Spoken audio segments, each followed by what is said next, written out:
आम्हाला मदत करायला आहे ना शिवड्या. ऐक ऐक शिव, तुझे दात कोणी खाल्ले?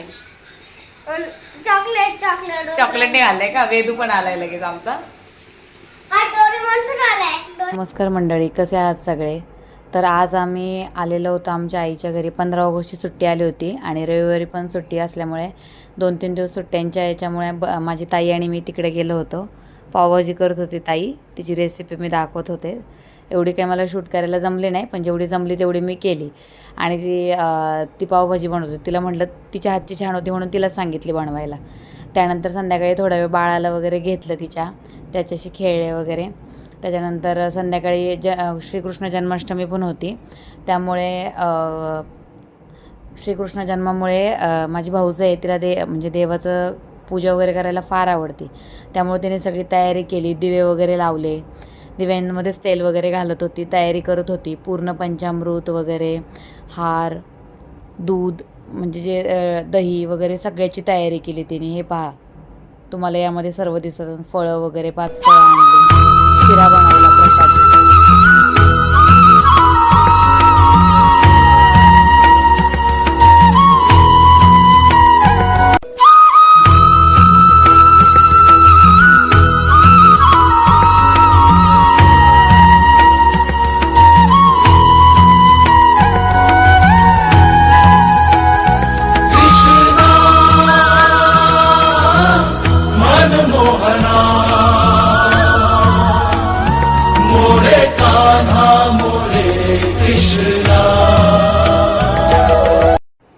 श्रीकृष्णाची पूजा करून असं पूजा तिने मांडून घेतली.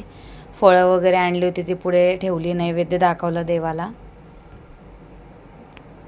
त्यानंतर तिने दिवे लावून घेतले सगळे पूर्ण.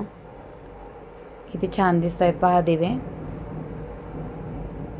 त्याच्यानंतर तिने हे दिवे सगळे देवाच्या अवतीभोवती ठेवून घेतले. हा हार पण तिनेच केला आहे, जो गुलाबी आणि पांढऱ्या कलरचा आहे. देवाऱ्याला घातला आहे, तो पण हार तिनेच केला. तिला फार आवड आहे सगळ्या गोष्टींची करायची, मनापासून करते जे काय करेल ते. आणि आवरलेलं नव्हतं. ताई म्हटली घेणार नाही ना मला व्हिडिओमध्ये? म्हटलं नाही घेणार, फक्त तू पूजा करताना घेईल वगैरे. त्यानंतर आम्ही सर्वांनी पाया वगैरे पडलो. पाया पडल्यानंतर तिने नैवेद्य पण दाखवून घेतला, शिऱ्याचा आणि दुधाचा. आईचं दर्शन घ्यायचं राहिलं होतं, आई पण आली. आईने पण पाया वगैरे पडली. अशी छानशी कृष्ण जन्माष्टमीची पूजा वगैरे झाली. त्यानंतर आम्ही पाळणा लावला श्रीकृष्णाचा. तर आमचा व्हिडिओ कसा वाटला नक्की कमेंट करून सांगा. धन्यवाद.